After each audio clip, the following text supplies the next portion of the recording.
Hello guys, welcome back to Pariksha Guru academy. आज लेकर आए आपके लिए ज्योग्राफी का पार्ट 4। गाइस, वीडियो शुरू करने से पहले प्लीज़ हमारे चैनल को लाइक करें, शेयर करें और सब्सक्राइब करना ना भूलें। और जो लोग भी नए हैं वो चैनल को सब्सक्राइब ज़रूर कर लें और बेल आइकन को दबा लें, जिससे कि हमारे आने वाली वीडियो का नोटिफिकेशन आपको मिल जाए। गाइस, जैसा कि आपको परीक्षा गुरु की पहली टैगलाइन दिख रही होगी, सिलेबस के लिए नहीं सिलेक्शन के लिए पढ़े। ज्वाइन करें परीक्षा गुरु कैरियर एकेडमी। परीक्षा गुरु है तो सिलेक्शन मुमकिन है। ठीक है, चलो देखते हैं। आज अब मैं आपके लिए मोटिवेशन क्विट भी लेके आया हूँ, बहुत अच्छा। ये स्टूडेंट्स के लिए है, ओनली स्टूडेंट है। कठिन परिस्थितियों में कुछ लोग टूट जाते हैं तो कुछ लोग ऐसी परिस्थितियों में रिकॉर्ड तोड़ देते हैं। ये बहुत सारे एग्जाम्पल आपने देखे होंगे। देखिए, इस टाइम में सभी के लिए कठिन परिस्थितियाँ हैं, पूरे भारत देश के लिए।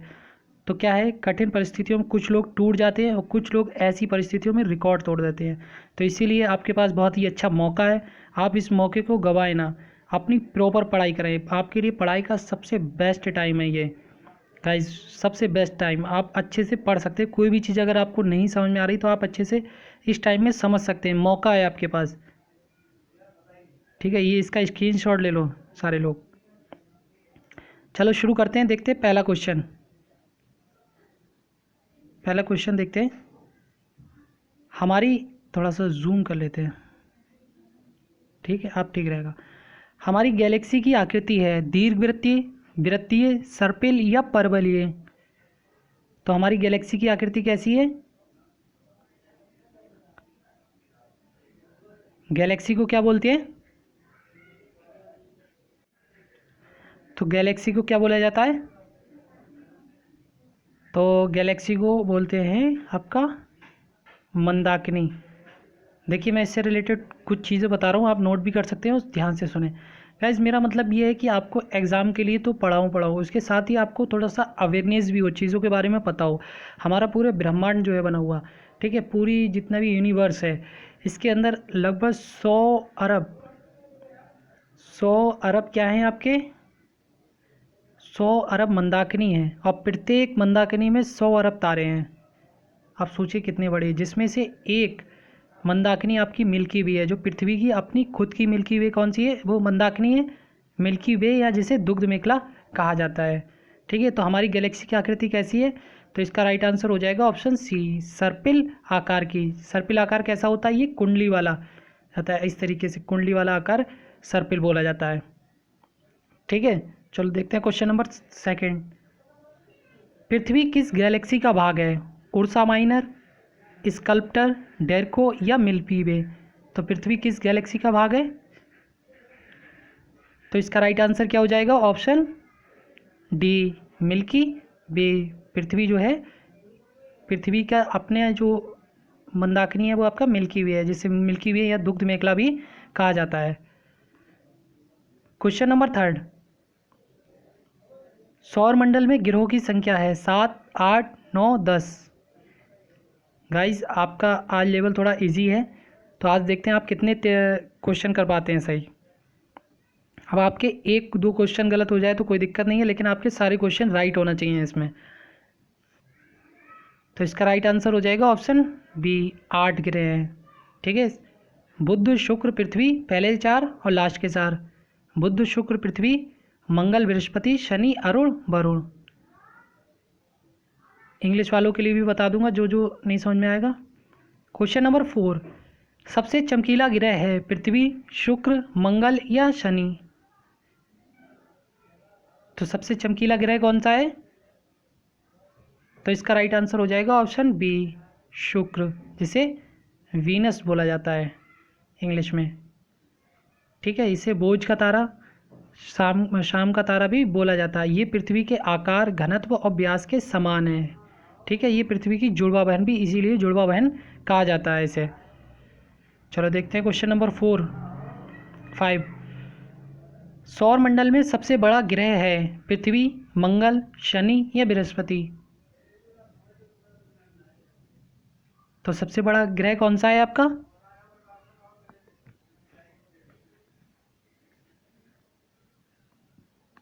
तो इसका राइट आंसर हो जाएगा ऑप्शन डी, बृहस्पति सौर मंडल में सबसे बड़ा ग्रह है। और इसके लगभग 70 से ऊपर ज़्यादा इसके उपग्रह बताए जाते हैं। इसका सबसे बड़ा उपग्रह कौन सा है आपका? गैनीमेड, जो सौरमंडल का सबसे बड़ा उपग्रह भी बोला जाता है, गैनीमेड। ठीक है, याद रखें, इसका भी सबसे बड़ा उपग्रह है और सौरमंडल का भी सबसे बड़ा उपग्रह कौन सा है? गैनीमेड। क्वेश्चन नंबर 6 गाइस, देखिए ये क्वेश्चन इजी है तो मैं इनके साथ कुछ एडिशनल जो नॉलेज है वो आपके साथ शेयर कर रहा हूँ ताकि आपको एडिशनल चीज़ें भी इसके बारे में पता चल लग जाए। लाल ग्रह किसे कहा जाता है? शुक्र, अरुण, यूरेनस, मंगल या बरुण को? तो लाल ग्रह किसे कहा जाता है? तो इसका राइट आंसर हो जाएगा ऑप्शन सी, मंगल को। इसे बोलते हैं मार्स। ठीक है, ये मार्स, ये लाल रंग होता क्यों है? तो ये लाल रंग आयरन ऑक्साइड की उपस्थिति के कारण होता है। किसकी वजह से? Iron oxide. ये नोट कर लेना गाइस, ये इंपॉर्टेंट क्वेश्चन है। आयरन ऑक्साइड की उपस्थिति के कारण इसका रंग कैसा होता है? लाल होता है। और इस पर एक सौर मंडल का सबसे बड़ा ज्वालामुखी पाया जाता है, आपका ओलिपस मेसी। क्या नाम होता है इसके ऊपर जो सबसे बड़ा सौर मंडल का सबसे बड़ा ज्वालामुखी पाया जाता है? Olympus Messi. एक बार मैं दूसरी बार लिख के बताता हूँ आपको। ये तो अपना राइट आंसर हो गया, मंगल, मार्स हो गया। सबसे बड़ा ज्वालामुखी सौरमंडल का कौन सा पाया जाता है? ओलिपस और मेसी, जो सौरमंडल का सबसे बड़ा उपग्रह ज्वालामुखी है। ठीक है, और लाल ग्रह पे एक सबसे बड़ा आपका क्या पाया जाता है? पर्वत पाया जाता है, जिसे क्या बोलते हैं? ओलंपिया करके। इसका नाम क्या है? तो उसका नाम क्या है? निक्स ओलंपिया। ये निक्स ओलंपिया लाल ग्रह पर जो पर्वत है निक्स ओलंपिया, ये अपना माउंट एवरेस्ट जो है उससे 3 गुना बड़ा है। आप सोचो कितना बड़ा हो गया। लगभग अपने माउंट एवरेस्ट की ऊंचाई कितनी है? 8,851 मीटर है। उससे 3 गुना बड़ा है निक्स ओलंपिया पर्वत, जो कि मार्स पे, मंगल पे पाया जाता है। और मंगल की क्या नाम? मंगल ग्रह के 2 आपके क्या होते हैं? उपग्रह होते हैं। एक फोबोस होता है और एक क्या होता है? डिवोस। क्या नाम होते हैं दोनों के? फोबोस और डीमोस इसके 2 उपग्रह हैं। इससे रिलेटेड मैंने आपको सारी चीज़ें बता दी। मंगल ग्रह से रिलेटेड ये सारी चीज़ें आप नोट कर सकते हैं। क्वेश्चन नंबर 7 देखते हैं। पृथ्वी के सबसे निकट ग्रह है मंगल, शुक्र, बुध या चंद्रमा? अभी इसके बारे में सारी चीज़ें बता दी थी मैंने। तो इसका राइट आंसर हो जाएगा ऑप्शन बी, शुक्र। पृथ्वी के सबसे निकट ग्रह कौन सा है आपका? शुक्र है। चलो बढ़ते हैं आगे, क्वेश्चन नंबर 8 देखते हैं। पृथ्वी का निकटतम तारा है प्रोक्सिमा सेंचुरी, सीरियस, वोल्फ या लैलेंड?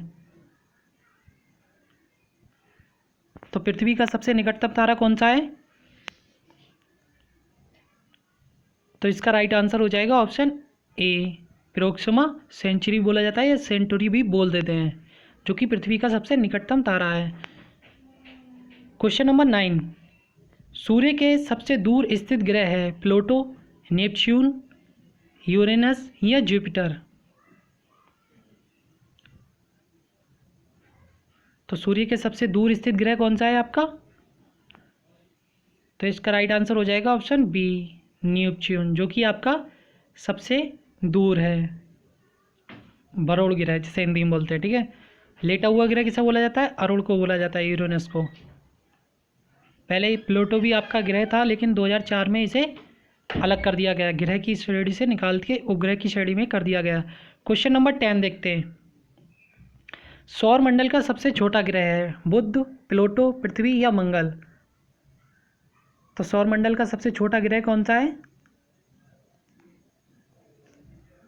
तो इसका राइट आंसर हो जाएगा ऑप्शन ए, बुध। सौर मंडल का सबसे छोटा ग्रह है, जो कि आपका सूर्य की 88 दिन में परिक्रमा कर लेता है। क्वेश्चन नंबर 11, किस गति के कारण पृथ्वी पर ऋतुएं जो होती है, स्प्रिंग मतलब जो सीजन आते हैं आपके, घूर्णन गति के कारण, परिक्रमण के कारण, भ्रमण के कारण या यस ये सभी, ऑल एबव? तो किस गति के कारण पृथ्वी पर ऋतुएं आती हैं, मतलब आपका ठंड, गर्मी, बरसात, किसके कारण आती है? तो इसका राइट आंसर हो जाएगा ऑप्शन ए, घूर्णन गति के कारण पृथ्वी पर ऋतुएं होती हैं। चलो देखते हैं क्वेश्चन नंबर 12। किस गति के कारण पृथ्वी पर दिन रात होते हैं? घूर्णन, परिक्रमण, गुरुत्वाकर्षण या ये सभी? तो किस गति के कारण पृथ्वी पर दिन रात बराबर होते हैं? गाइस ये थोड़ा सा आंसर गड़बड़, इसके वो गड़बड़ कर दिया। 1 मिनट में देखता हूँ।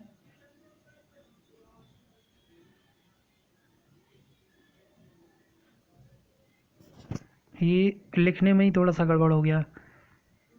हाँ, लिखने में थोड़ा सा ये मिस्टेक है। नहीं मिस्टेक तो नहीं है, ऑप्शन सेम है ना सबके। अरे कोई नहीं, क्वेश्चन ठीक है। मैं थोड़ा सा डाउट में आकर, क्वेश्चन ठीक है, आंसर भी ठीक है यार। तो किस गति के कारण पृथ्वी पर दिन रात बराबर होते हैं? अभी ऊपर पड़ा था, मैं ये सोचा था ऑप्शन 1 से आ गया तो क्वेश्चन अलग अलग होगा, लेकिन वो ठीक है क्वेश्चन।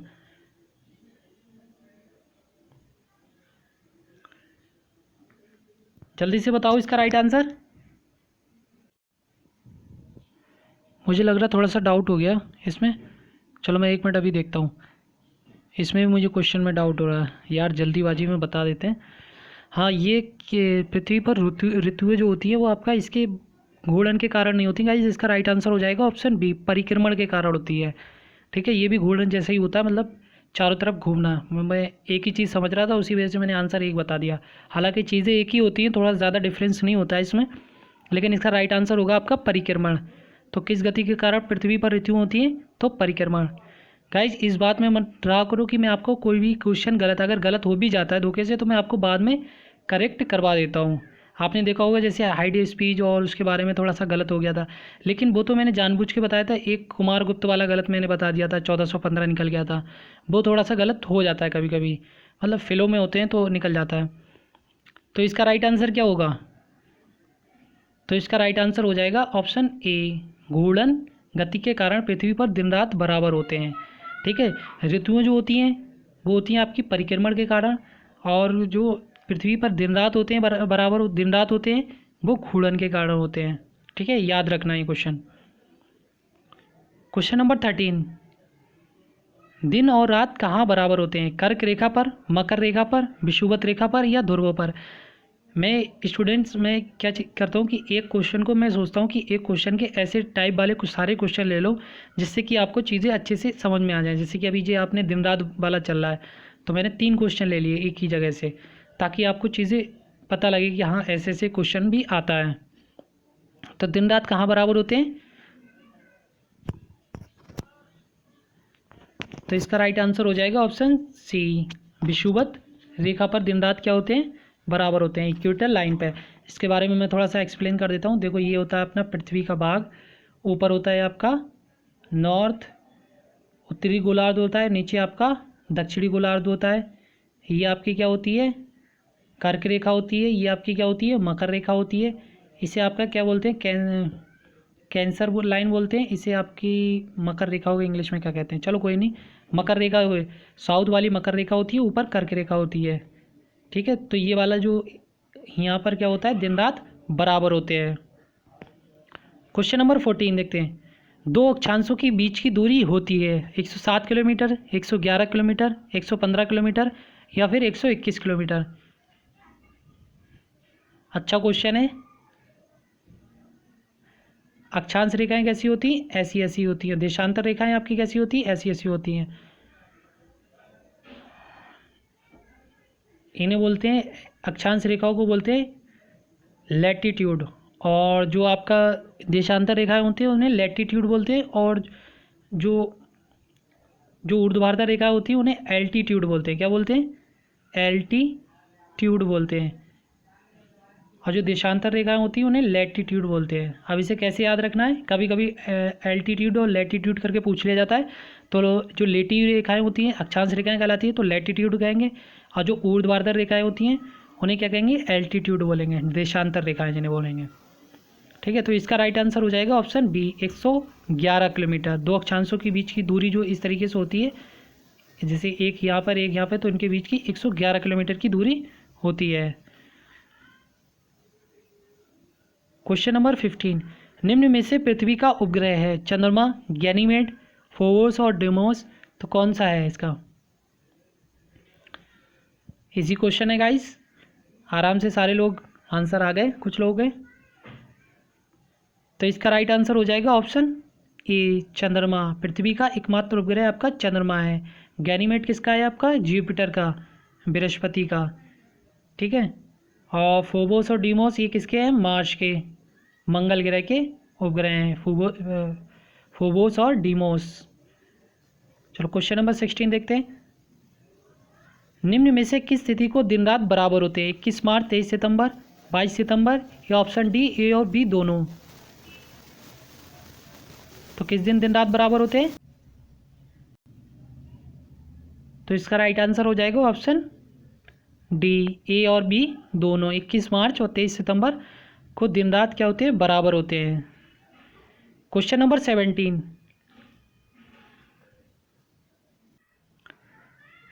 चंद्र ग्रहण होता है तब क्या होता है? चारों ऑप्शन पढ़ लें। और बहुत मैं ये क्वेश्चन कई बार करा भी चुका हूँ और पता भी होगा आप लोगों को चंद्र ग्रहण कब होता है और वो कब होता है। इसका आंसर देना है, फिर मैं इसके बारे में थोड़ा सा ट्रिक बता दूंगा, फिर वो आप याद कर लेना, ठीक है। तो इसका राइट आंसर क्या हो जाएगा? चंद्र ग्रहण होता है, तो इसका राइट आंसर हो जाएगा ऑप्शन डी, पृथ्वी सूर्य एवं चंद्रमा के बीच आ जाती है। तो पृथ्वी क्या होती है? सूर्य एवं चंद्रमा के बीच आ जाती है। देखो सन जो होता है वो अपनी जगह ऐसे ही रहता है, ठीक है। बदलते कौन है? आपके चंद्रमा और पृथ्वी बदलते रहते हैं। सन अपनी जगह रहता है। अगर बीच में पृथ्वी आ गई, आपकी अर्थ आ गई, और इधर आ गया आपका चंद्रमा, मून आ गया, तो ये आपका क्या हो जाएगा? चंद्र ग्रहण हो जाएगा। अब सूर्य इधर ही है, ठीक है, और पृथ्वी आपकी इधर आ गई और चंद्रमा बीच में आ गया। आपका सूर्य इधर ही है और मून आपका किधर आ गया? बीच में आ गया, और अर्थ इधर आ गई, तो आपका क्या हो जाएगा? ये सूर्य ग्रहण हो जाएगा, ठीक है। क्वेश्चन भी आ गया इसका। तो सूर्य ग्रहण होता है जब, तो कब होता है सूर्य ग्रहण? अभी मैंने बताया जस्ट। तो सूर्य एवं पृथ्वी के बीच क्या होता है? चंद्रमा आ जाता है। अगर एक तरफ चंद्रमा आ गया तो आपका चंद्र ग्रहण होगा, अब वरना दूसरा बार तो सूर्य ग्रहण होगा ही होगा। तो इसका राइट आंसर हो जाएगा ऑप्शन डी, सूर्य एवं पृथ्वी के बीच का आता है, चंद्रमा आ जाता है। Question number 19। मध्य रात्रि का सूर्य कहाँ दिखाई देता है? आर्कटिक क्षेत्र में, अंटार्कटिका में, नॉर्वे में, या ये सभी, ऑल ऑफ एबव? तो मिडनाइट का सन कहाँ पर दिखाई देता है? तो इसका राइट आंसर हो जाएगा ऑप्शन डी, ये सभी। मध्य रात्रि का सूर्य जो होता है आर्कटिक क्षेत्र में भी दिखता है, अंटार्कटिका में भी दिखता है, नॉर्वे में भी दिखता है, तो ये तीनों जगह दिखाई देता है। Question number 20। पृथ्वी की ऊपरी परत को कहते हैं मेंटल, क्रोड, भूपर्पटी, क्रस्ट, ये इनमें से कोई नहीं। तो पृथ्वी की ऊपरी परत को क्या कहा जाता है? तो इसका राइट आंसर हो जाएगा भूपर्पटी, क्रस्ट, ठीक है। मैंने बताया था सबसे पहले क्या होता है? स्याल, सबसे पहली वाली परत, फिर मेंटल वाली परत में आपका होता है सीमा, मुझे पता है सारे बच्चों को आप तो याद हो गया होगा। सबसे लास्ट में जो आपकी क्रोड वाली परत होती है, इसमें क्या पाया जाता है? नी फे, सिलिकॉन, एल्युमिनियम, सिलिकॉन, मैग्नीज और निकिल और आयरन, ठीक है। हालांकि जो पृथ्वी की ऊपरी परत होती है भूपर्पटी, इस पर ऑक्सीजन तत्व भी सबसे भरपूर मात्रा में पाया जाता है, मतलब वो तत्व पाया जाता है। लेकिन पृथ्वी जो मिट्टी में मिले हुए होते हैं वो आपका सिलिकॉन और एल्युमिनियम होता है। Question number 21। पृथ्वी की ऊपरी परत भूपर्पटी में किस तत्व की मात्रा सर्वाधिक होती है? हाँ ये मैं बता रहा था क्वेश्चन, ये आप ही क्या क्वेश्चन? लोहा, ऑक्सीजन, एल्युमिनियम, या इनमें से कोई नहीं।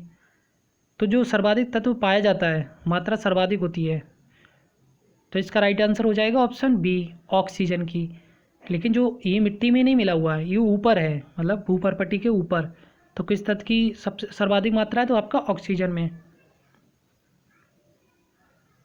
क्वेश्चन नंबर 22, खनिज तेल एवं कोयला किन चट्टानों में पाया जाता है? अपसादी चट्टानों में, आग्नेय चट्टानों में, या कायांतरित चट्टानों में? ये सभी। तो खनिज तेल एवं कोयला किन चट्टानों में पाया जाता है?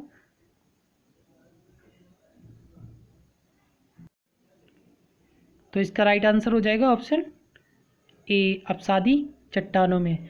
अपसादी चट्टानों में आपका बलुआ पत्थर, चूना पत्थर, शैल और कंगलोमेरेट करके होता है, पाया जाता है।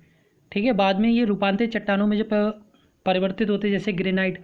ग्रेनाइट जो है वो आपका आग्नेय चट्टान और अपसादी चट्टान में पाया जाता है। ठीक है, तो ग्रेनाइट जो होता है वो आपका किस में कन्वर्ट हो जाता है? रूपांतरित चट्टान में, नीस में। चूना पत्थर आपका किस में कन्वर्ट हो जाता है? संगमरमर में। बलुआ पत्थर रूपांतरित चट्टान में किस में कन्वर्ट हो जाता है? क्वार्टजाइट में। शैल आपका जो कन्वर्ट हो जाता है वो आपका सिलेट या सिस्ट में कन्वर्ट हो जाता है, रूपांतरित या कायांतरित चट्टान में। ठीक है, आगे समझ में? ये बाद में जाके आपके कायांतरित चट्टान में कन्वर्ट हो जाता है। वनस्पति एवं जीव जंतुओं का जीवाश्म कैसी चट्टानों में पाया जाता है? अपसादी चट्टान, आग्नेय चट्टान, या कायांतरित चट्टान? तो किस में पाया जाता है? तो इसका राइट आंसर हो जाएगा ऑप्शन ए, अपसादी चट्टानों में। वनस्पति एवं जीव जंतुओं का जीवाश्म कैसी चट्टानों पाया जाता है? अपसादी चट्टानों में। क्वेश्चन नंबर 24, विश्व का सबसे ऊंचा ज्वालामुखी पर्वत है? एकांगुआ, किलिमंजारो, कोटोपैक्सी, या मोनोलोआ?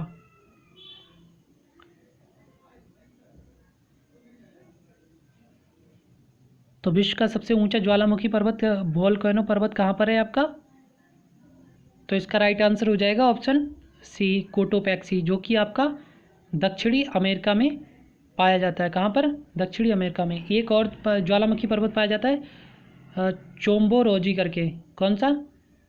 चोम्बोरोजी करके, वो भी यहीं पर पाया जाता है आपका दक्षिणी अमेरिका में। याद रखना, दक्षिणी अमेरिका महाद्वीप में। ठीक है, चलो बढ़ते हैं आगे क्वेश्चन नंबर 25 की ओर। भूकंप की तीव्रता की माप किस यंत्र के द्वारा की जाती है? Richter scale, seismograph, slide callipers, या इनमें से कोई नहीं?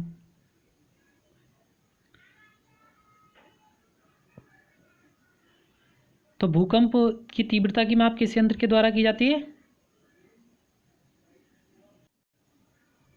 तो इसका राइट आंसर हो जाएगा ऑप्शन बी, सीस्मोग्राफ के द्वारा की जाती है। क्वेश्चन नंबर 26 से देखते हैं। विश्व का सर्वाधिक ऊंचा सक्रिय ज्वालामुखी है? किलिमंजारो, चोम्बोरोजी, कोटोपैक्सी, या फिर कैस्कड? अभी मैंने बताया भी था।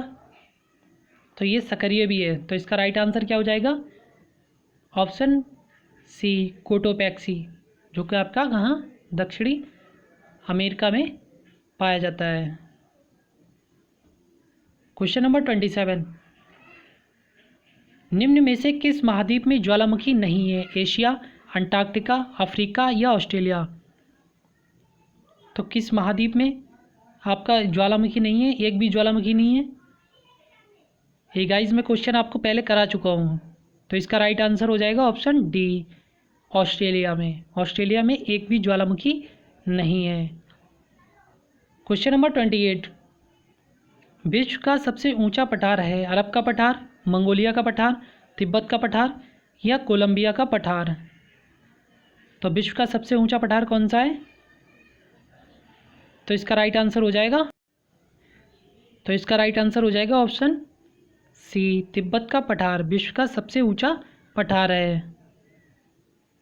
क्वेश्चन नंबर 29, विश्व की सबसे गहरी झील है? टिटिकाका, चाड, बैकाल, या जिनेवा? इस बार मैंने इनके बारे में भी लिख लिया कि यहाँ पर है ये झील, ताकि आपको याद रहे। तो विश्व की सबसे गहरी झील कौन सी है आपकी? सबसे गहरी पूछा है या सबसे बड़ी? सबसे गहरी। तो इसका राइट आंसर हो जाएगा ऑप्शन सी, बैकाल झील, रूस में है। ठीक है, अच्छा सबसे बड़ी झील कौन सी है? तो आपकी है कैस्पियन सागर झील, जो कि आपका कैस्पियन सागर झील कहाँ कहाँ पर पाई जाती है आपकी? रूस, ईरान, तुर्कमेनिस्तान और अज़रबैजान में पाई जाती है। अच्छा, क्वेश्चन भी आ गया, क्वेश्चन नंबर 30। चलो देखते हैं क्या बोला। विश्व की सबसे बड़ी झील है, तो क्या हो जाएगा इसका राइट आंसर? अभी मैंने ऊपर बता भी दिया। गाइस देखिए, इस तरीके से जैसे मैं बता रहा हूँ आपको याद करने के तरीके, जैसे कि आपने देखा गहरी झील, तो जब गहरी झील आपके दिमाग में आए तो आपके दिमाग में ये भी आना चाहिए सबसे बड़ी मीठे पानी की झील, सबसे उथली झील, सबसे बड़ी झील, सबसे पहले खारे पानी की झील, ये आपके दिमाग में आना चाहिए। इससे क्या होगा, एक क्वेश्चन के साथ आपके जब याद करोगे तो आपको 4 क्वेश्चन याद होंगे कंपेयर करके। तो इसका राइट आंसर क्या हो जाएगा? ऑप्शन बी, कैस्पियन सागर झील, जो कि मैंने आपको बता दिया कहाँ कहाँ पाई जाती है। ईरान, रूस, तुर्कमेनिस्तान, अज़रबैजान में पाई जाती है। और सबसे बड़ी मीठे पानी की झील आपकी कौन सी है? सिपिरियल झील, जो कि आपका कनाडा और यूएसए के बॉर्डर पे पाई जाती है। ठीक है, कनाडा और यूएसए के बॉर्डर पाई जाती है सुपीरियर झील। आगे समझ में? और सबसे ये पूछ लिया जाता है सबसे उथली झील कौन सी है, तो आपकी है मिरत सागर, जो आपका इजराइल और जॉर्डन के बीच है। ठीक है, याद रखना सबसे उथली झील आपकी कौन सी है? मिरत सागर करके है, जो आपका इजराइल और जॉर्डन के पास है। ठीक है गाइस, वीडियो कैसी लगी लाइक करें, शेयर करें और सब्सक्राइब करना ना भूलें। जो लोग भी नए हैं वो चैनल को सब्सक्राइब ज़रूर कर लें और बेल आइकन को दबा लें, जिससे कि हमारे आने वाली वीडियो का नोटिफिकेशन आपको मिल जाए। गाइस, हम भी लगातार आपके लिए मेहनत कर रहे हैं, तो आपको भी थोड़ा सा बनता है कि आप थोड़ा सा वीडियो को शेयर करें, ज़्यादा से ज़्यादा लाइक करें और सब्सक्राइब करना ना भूलें। और घर पर रहें, एकदम सेफ रहें, किसी से ना मिलें, यही अच्छा है। ठीक है, ओके, बाय।